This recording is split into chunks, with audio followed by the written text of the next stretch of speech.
A 50-hour coma experience gave me new faith and love for life. Having the same thoughts as I did will never happen again. Do you remember the last time you felt despair? There is no doubt that I have. The result of a reckless decision led to my coma lasting 50 hours. Upon awakening from that deep slumber, I found myself with a new perspective on life instead of the intentions I had earlier had. My hope is that you will find these insights useful in brightening your outlook on life. I'm Lisa, the eldest child in a financially struggling family, where I grew up with 2 younger sisters and a brother. In our home, boys were valued over girls, which meant facing numerous challenges from a young age. I was forced to leave school prematurely to work and help my mother manage the significant debts incurred by my father. Just when life seemed to be gaining meaning with the arrival of my boyfriend Jason, my professional life crumbled as my employer went bankrupt, and I found myself jobless. During this turbulent period, I discovered Jason was seeing someone else. Overwhelmed by despair, I overdosed, leading to a 50-hour coma. Those hours were a journey through my life's highest highs and lowest lows, ultimately teaching me the true value of existence. One poignant memory from when I was 15 was my intense desire for a digital watch, just like the ones my friends wore. To afford it, I skipped meals and took on extractors, saving every penny. When I finally bought the watch, it brought me immense joy. I cherished it, constantly admiring it on my wrist. However, one day after showering, I returned to find the watch missing from the drawer where I'd left it. Panic set in, and a troubling thought led me outside, where I found my younger brother Lion holding it. "Give the watch back to me," I demanded. "No, it's mine," he retorted. "You took it from my drawer, didn't you? Give it back." "No, don't pull it like that," he protested as I reached for it. "Give it to me," I insisted, snatching the watch. "Back." Lion fell unexpectedly. "What's happening here?" my father interjected, as Lion cried. "Lisa took the watch, and she won't let me play with it," Lion complained. "But this watch is mine. I bought it with my savings," I explained. "How could you afford it? Give it to him now." "Don't make me repeat myself," my father commanded. No, I stood my ground. "You dare to defy me," he shouted. My father struck me repeatedly, deaf to my pleas. Ultimately, I had to relinquish the watch to Lion, who smugly trotted off, mocking me with a stuck-out tongue. All I could do was weep in silence, nursing a deep-seated resentment. I remember myself at 18, longing to attend university, but all my hopes were dashed. "Our family is burdened with a huge debt. If you go to university, I won't be able to support everything for you," my mother said, her voice filled with sorrow and regret. "I'll do any job to earn money and take care of myself. You don't need to worry about me, just let me continue my studies," I pleaded, desperation evident in my tone. Then my father angrily said, "A girl doesn't need to study so much. You should quit school, work, and help your mother support the family." "But I want," I stammered, my heart sinking. "No more buts. Do you dare argue with me?" My dad's voice boomed, silencing any further protest. I knelt and begged, "Father, please let me continue my studies. I will take care of everything myself. Without troubling you and mother, please, Father." "No means no." My father coldly brushed me off and left. I looked at my mother and could only cry. She helplessly hugged me and cried with me. A few days later, I was hired as a worker at a factory, sorting and packing agricultural products. My job started at 7 a.m. with overtime until late at night. The money I earned was used to pay off the large debt my father had incurred. Those days were truly exhausting for me, with the pressure from family and work making me feel like I was about to explode. About a year later, to have more personal space, I decided to live alone. Besides working at the company, I kept to myself in my rented room. I didn't dare spend money on food or luxuries, saving everything for my family's debt. There were times when my pockets were completely empty. "How about it, girl? Got any money today? We've been waiting a long time." "Should we just throw your father in jail?" The debt collector my father owed money to threatened, his tone menacing. "I just gave you money last week, didn't I?" I replied, my voice shaking. "Little amount. Do you know how much your father owes?" "Do you want to die?" he snarled. "But now I really have no money. Please give me a few more days." "A few more days, huh? Let me warn you, in a week. If there's no money, I'll kill your whole family." Better find a way to get the money soon. The debt collector threatened harshly. He and my father often came to my rented room to demand money. When I said I didn't have any, they trashed my belongings and threatened me in various ways. I lived in constant fear and anxiety, causing my friends to gradually distance themselves from me. I didn't dare get close to anyone, isolating myself. And living in loneliness? It was a very difficult time. Even now, thinking back, I still feel a chill. Every day was a struggle, not just financially, but emotionally as well. I often found myself overwhelmed by the sheer weight of my responsibilities. The loneliness was suffocating, and I missed the comfort of having someone to talk to. But I knew I had to endure. I had to keep going for the sake of my family. Each night, I lay awake. Thoughts raced through my mind about how to find more money, how to escape the clutches of the debt collectors, and how to finally find peace. Even when I moved to my rented room, the fear followed me. The debt collector's threats echoed in my mind, and I couldn't escape the constant dread that hung over my life. I avoided making friends, afraid that any connection I formed would be tainted by the mess my life had become. My room became both a sanctuary and a prison. It was the only place where I felt even a shred of safety, yet it also isolated me from the world. One particularly terrifying evening, the debt collector came with two large men. They ransacked my room, breaking what little belongings I had, and made it clear that if I didn't come up with the money soon, they would make good on their threats. The fear and helplessness I felt in that moment were indescribable. It was as if my entire world was closing in on me and there was no escape. Despite these horrors, I tried to find small moments of hope. I clung to memories of happier times, of dreams of a future where I could study and build a better life. These dreams kept me going, even when everything seemed hopeless. Looking back now, I realized that those dark times forged a strength in me I didn't know I had. But at the time, all I could feel was fear and despair, a desperate need to survive one more day. After about a year of living alone and working tirelessly, I met Jason. He was a bright spot in my otherwise bleak existence. We met at a local cafe where I often went to escape my grim reality. Even if just for a few minutes, Jason was kind, attentive, and seemed genuinely interested in me. For the first time in a long while, I felt seen and valued. He had a way of making everything seem brighter. And for the first time in a long while, I felt genuinely happy. We started spending more time together, and gradually, he became my anchor. His presence in my life gave me a reason to smile, a reason to hope. We would spend hours talking about our dreams, our fears, and our future. He encouraged me, and for a while, it felt like everything might just be okay.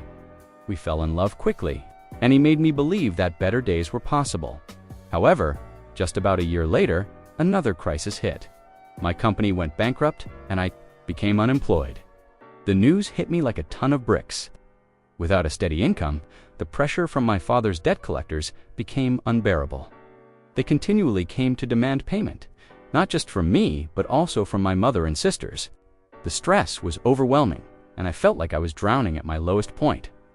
I discovered Jason with another girl. I couldn't believe my eyes. I stood outside the door, covering my mouth to stifle my sobs. The sight of them together shattered my heart into a million pieces. I wandered aimlessly through the night, with a heavy rain soaking me completely, as if the heavens were mocking me. Each raindrop felt like a reminder of my misery, my loneliness, and my despair. In the days that followed, in an attempt to hold on to my relationship, I pretended nothing had happened. I was desperate to keep the one person who had brought light into my life. However, Jason grew colder and continually avoided me. His warmth and kindness were replaced by indifference and distance. Let's break up. I don't have feelings for you anymore, Jason said one evening, his voice void of emotion.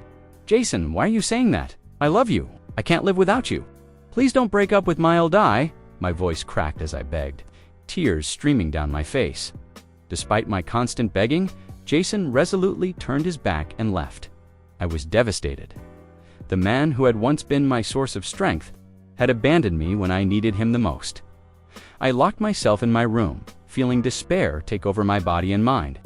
My thoughts spiraled into a dark abyss, and I felt completely and utterly alone.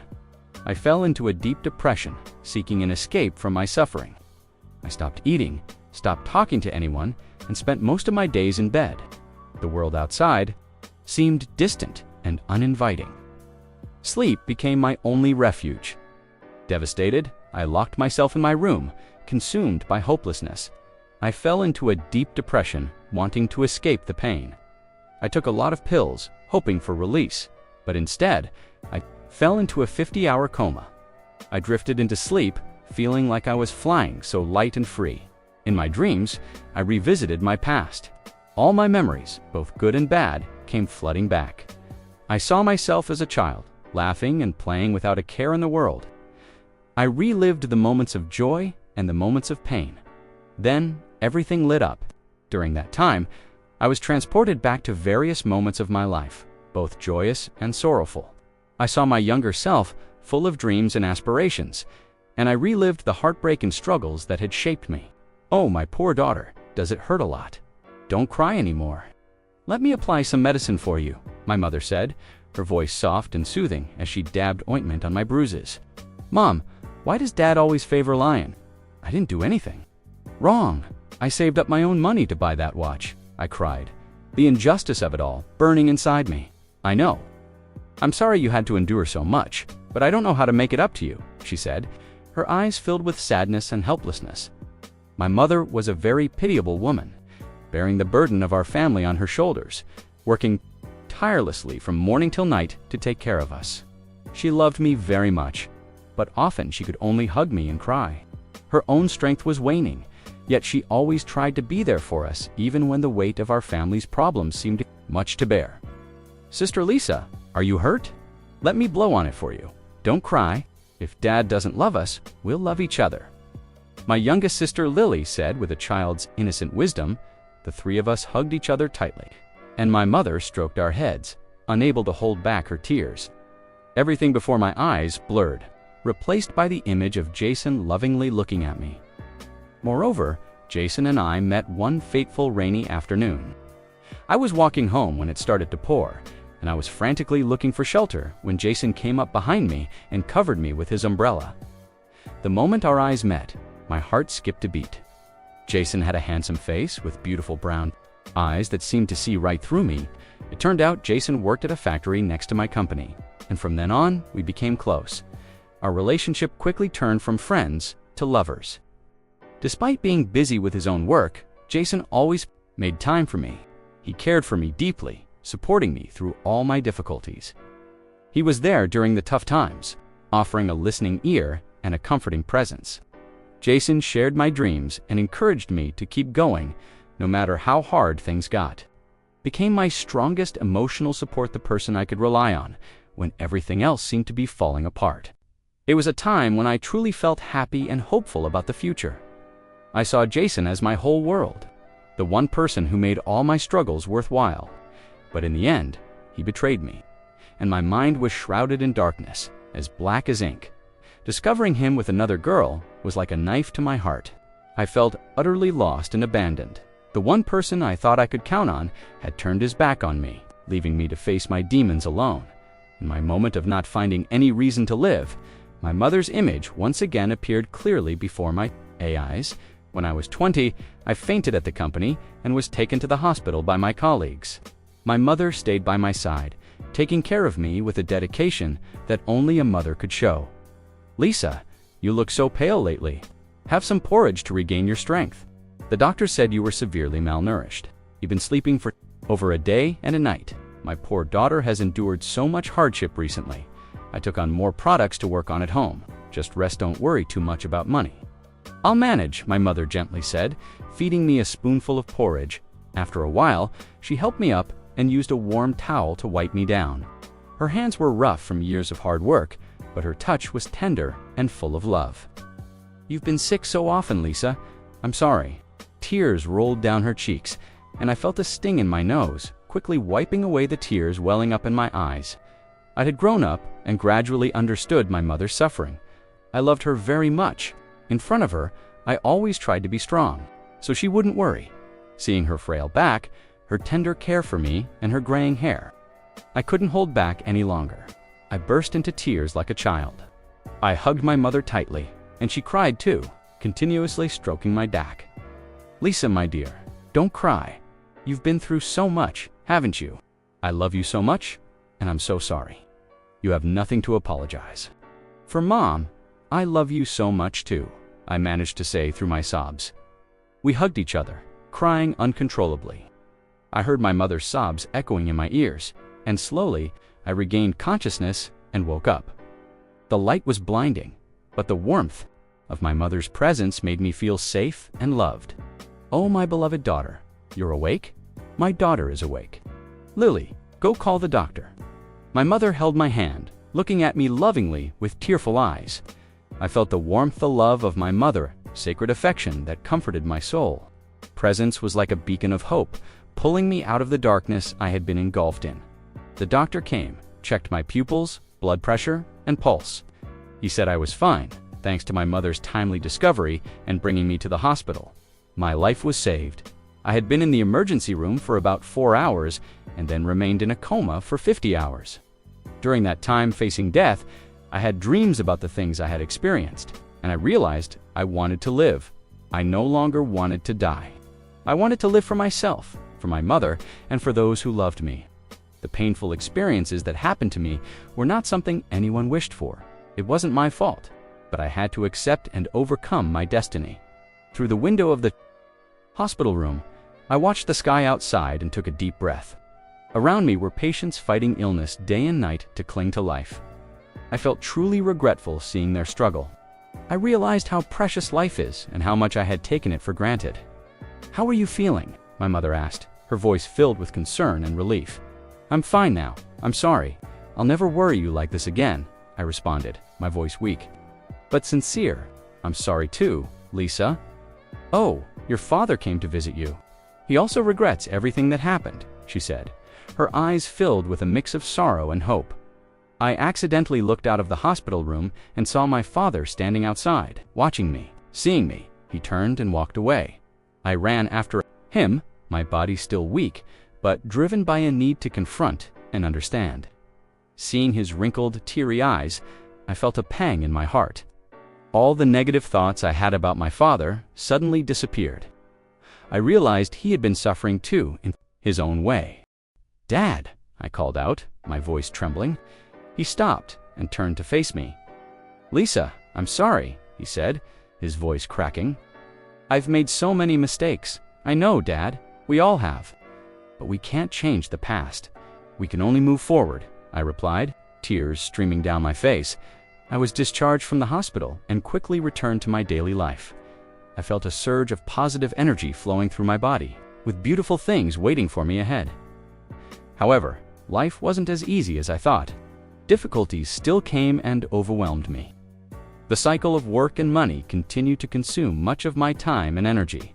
While walking through familiar streets, memories and pain about Jason flooded back, making my heart ache.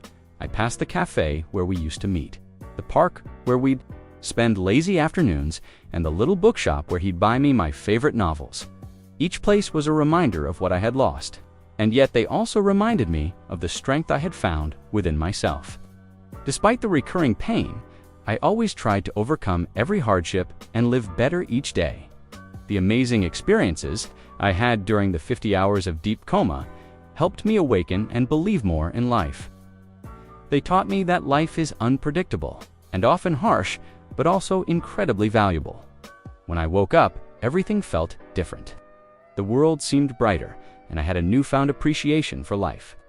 I realized that despite all the suffering, I wanted to live. I wanted to fight for a better future, not just for myself, but for my mother and siblings who depended on me. After my recovery, I returned to work, this time with renewed determination. I took on multiple jobs, saving every penny, and slowly started to pay off the debt. I also began to reconnect with old friends and make new ones, allowing myself to trust and be open again. I threw myself into my work, not just to earn money, but to find a sense of purpose. I reconnected with old friends and made new ones, slowly rebuilding a support network. I volunteered at local shelters and community centers, finding solace in helping others. Each act of kindness, each connection reinforced my resolve to live a meaningful life. At home, things began to improve as well. My siblings were growing up, and we all pitched in to help our mother. The debt, though still a heavy burden, seemed more manageable with each passing day. My father too changed. He started attending counseling and made genuine efforts to mend his ways. Our relationship, once strained and distant, began to heal through this journey. I learned that life is filled with ups and downs, but it is also full of unexpected beauty and strength. I discovered a resilience within myself that I never knew existed. Each day was a new opportunity to grow, to heal, and to build a future I could be proud of. The experience of being in a coma had shown me the value of life and the importance of resilience. It taught me that no matter how dire the circumstances, there is always a reason to keep going. As I share my story now, I hope it serves as a reminder that no matter how dark and difficult life may seem, there is always a reason to keep going. Life is precious, and every challenge we overcome makes us stronger. The darkest moments can lead to the brightest realizations, and it is in our most vulnerable times that we find our true strength. Never have the same thoughts as I did. Life is priceless, and after the rain, there will be a rainbow. I believe that with all my heart. Here are my thoughts on the story. This story hits like a freight train of emotions, from despair to redemption, with a pit stop in Coma Town. What's wild is how trauma can either break you or reboot you like a glitchy laptop suddenly running faster. Lisa's 50-hour system update gave her something no self-help book ever could.